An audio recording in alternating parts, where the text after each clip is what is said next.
batjha ba le dimilione di le 17.7 mo nageng go entile batjha ba le dimilione di le 5 fela. Seno le fa puso e lekile go ka ungwelwa bao ba ithaopang go ka enta. Bjale re tšea gore ye ka ge etile pele ke ba baswa ba e leng gore ke bona ba bantši mo setšhabeng ene ke bona ba re sa shotang ka bona gore re fitlhe dipalopalo tše e leng gore di ka kgona go šireletša setšhaba ka moka.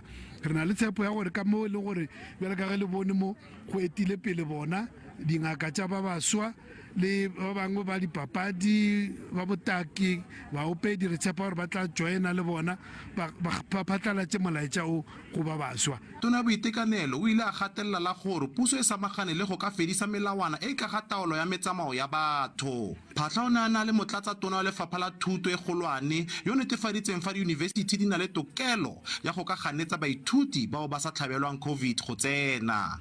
Re le lefapha la thuto re bone gore go na le di-university tše e leng gore di tšwetše pele ka go ka implementa the mandatory vaccination policy. Re tlhompha ditokelo tša baithuti ge ba re either ba nyaka go vaccinata goba ga ba nyake. Morago ga maiteko a lefapha la boitekanelo a go ngoka baithuti go ka tla go bona moento wa COVID-19 go ne go sena mela e melele ko mafelong ao ba neng ba tshwanetse go tla go ka bona moento o.